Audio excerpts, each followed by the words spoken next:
Okay, everybody. Well, today we are talking about this guy. So this is the AK. Let's have a chat.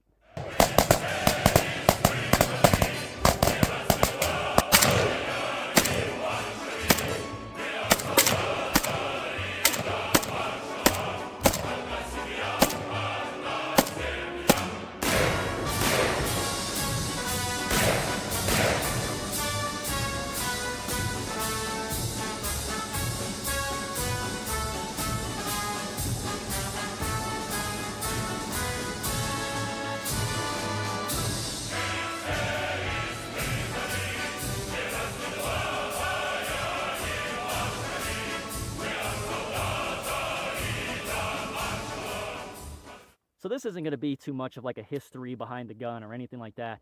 Basically, this video is intended to, for those of you out there that watch my videos, especially on Instagram, that, you look for information on guns that you may want to add to your collection. That's what this is kind of all about.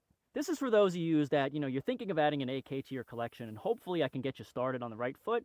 And from here, you can go from here, research whatever version you want, and then maybe pick the right AK for you. Now, the first thing I want to talk about, I just want to go over a little brief history about the AK. So what happened after the Second World War was a lot of the major nations, the Soviet Union, the United States, the UK, what have you, they all saw the German Sturmgewehr, which was the first assault rifle, and all of them fought against it at some point, and they said, damn, that's a really good gun. I think we should arm our guys with something like that. And that assault rifle concept, with the Soviet Union, they really locked in on it, while the rest of the world's armies kind of said, okay, well, we're going to take that idea and create what's called the battle rifle. Well, the Soviet Union said, we really like this whole assault rifle concept, so we're going to go with that. Now, the Soviets had developed a round called a 7.62 Tune by 39. What that is, it's an intermediate 30 caliber cartridge that was intended for, assault rifle purposes. So rather than being a full cartridge round that was going to shoot out to like a mile, this one was intended for engagements within 300 meters. It was lighter, it was still very powerful, it gave the soldier an opportunity to carry more rounds and have more firepower going down range. But the issue at the time is they had this gun right here, the SKS. Now the SKS was kind of like the first gun the Soviet Union adopted after the Second World War, and the thing about this gun was that it was a semi-automatic 10-round stripper clip fed rifle that, although it was reliable, although it was well made, it kind of didn't really do what it was intended to do.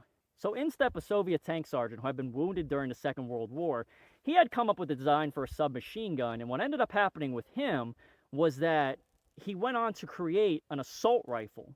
And obviously this is a very long story, but I'm trying to sum it up here. He went on to create a design that ended up being adopted in 1947 as the Automat Kalashnikova model of 1947. And that was the AK-47. By 1949, the SKS was already phased out, and boom, the Soviet Armed Forces was armed with the new AK-47, and all the different satellite nations started producing their own versions of the AK.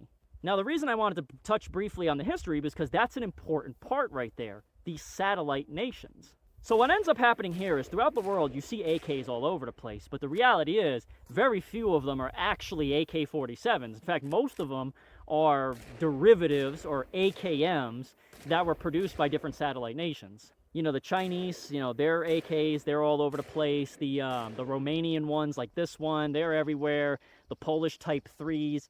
And then even though Yugoslavia wasn't part of the Soviet Union, they they acquired the technical data package and created their own version of the AK called the M70 that it looks like an AK, but mechanically it's actually kind of different than an AK. And that's a very important point, because what that tells you is that if you're looking to get into the AK world, every single type of AK is, in a way, its own weapon. Like, for example, this one right here, Romanian Wasr 1063, this is probably the most common AK on the US market. These are really well-made guns. I mean, this one right here has been nothing but reliable. I put an EOTech on it because that just helps me aim it a little better.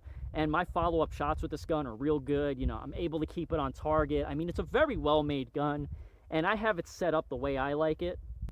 And of course, you can do like a more classic look if you want. I mean, throughout this video, you're going to see footage of AKs that are more set up in a traditional format, and that's fine too. It's like an AR-15 in the sense that you set it up however you want. Now, the Wasr, in my opinion, that's probably the best place to go if you're just getting into AKs, because it's kind of that all-arounder. It's easy to use, it's easy to find parts for, it's easy to maintain, and it's very customizable. As far as costs are going to go, you know, to get into AKs these days, it's not like the AR-15s, how they're very cheap to get into. AKs have climbed considerably in price. When I first got into firearms, I remember when a Romanian Wasr 1063 underfolder was like 300 bucks. Today, those same guns can easily be found anywhere from $800 to $1,200, depending on, you know, what condition it's in. And a part of that is because, you know, the parts have been harder to get into the country and things like that. You know, even though a 1063 is built off of a military parts kit, it still has a US-made receiver. But, you know, all these other parts, they got to be imported. So, and that's become more of a pain recently. And as such, that's driven the price of the guns up. And then, of course, we could just blame boomers for hoarding everything, because, you know, boomers think just because their house went up in value that everything else went up in value. So this would be my first stop in the AK journey. I mean, to me, the Wasr is just, like I said, it's the great all-arounder. It's a very easy gun to learn.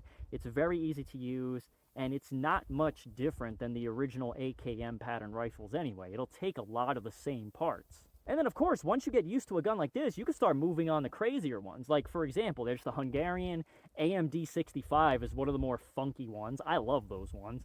And then the Yugoslavian M70. Now, one of the key people in this video was Retro Arms History, Lisa, and Lisa swears by the Yugo M70. They tell me that if society was going to collapse tomorrow, the Yugo M70 would be the gun that they would grab before any other gun. Now, the Yugo M70 is a really cool gun because what happens here with that one is it is a much beefier rifle. What happened with that gun was it was designed to take rifle grenades.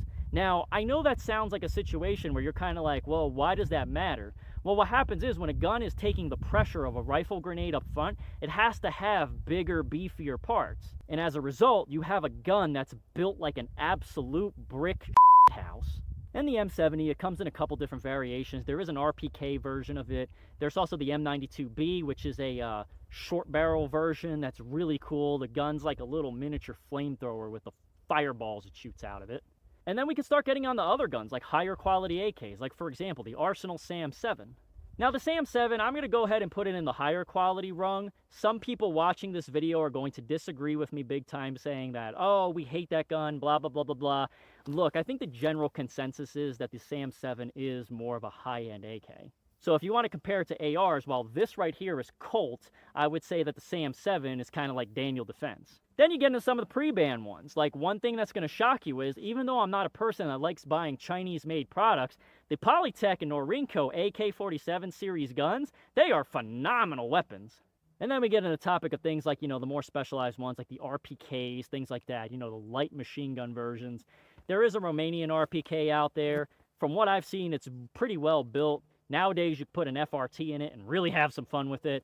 The Yugoslavians made an RPK style one that a lot of people like. So if you want that more heavy machine, or I'm sorry, light machine gun style AK, those are available to civilian public as well. Other things to consider too are derivatives like, you know, there's the M77, which is a 308 AK. Now the M77 is kind of interesting. I'll put some images of one right here. You know, that gun, what's crazy about that one is that one's actually chambered in 308, which is bizarre because that's a NATO round. And that gun was intended to be a light support weapon, but in the civilian world, it makes a very good kind of like DMR style gun. Something like the M77, that's something you're going to want to look into if you're the person that wants to take your AK hunting, maybe for big game, like if you're talking elk here in Montana, maybe moose, something like that. That would be a phenomenal weapon for it. Granted, I'm not saying it's bullseye accurate. I'm just saying it's accurate enough. It can make a very good, you know, like short-range DMR or a hunting rifle. Now, ultimately, for me with the AK, why do I have one? Well, because it's just a lot of fun. This is a gun that, yes, I would bet my life on it, but it's definitely not the first one I would grab just because I have 15 years behind the AR-15, so I'm more heavily trained in that weapon. But as time goes on and I get more used to this weapon, I mean, this could be a very viable, like, you know, anything weapon at that point. Now, my biggest takeaway from this should be that if you're going to get into the AK world, definitely do your research, you know? There's so much information to go over that I cannot possibly cover it in one video. Now, do I think it's better than an AR-15? I mean, personally, no. I like the AR-15 better. but I do think the AK is a very viable option. I know people are going to fight me on that one right there. They're going to say, oh no, how dare you, the AK is so much better. And again, it's a great gun. It was a very effective weapon. It's been rocking since 1949 after being adopted in, 1947.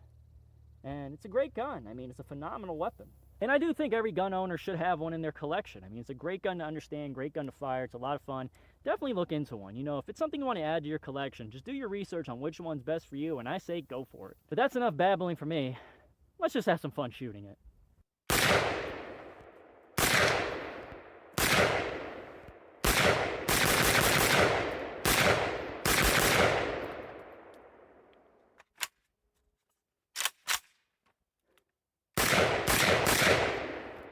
I don't really know what else to say about it. I mean, they're fun guns. They're great. If you want one, go get one. Yeah, that's it. I'm Copper Harley, and thanks for watching DawgShot.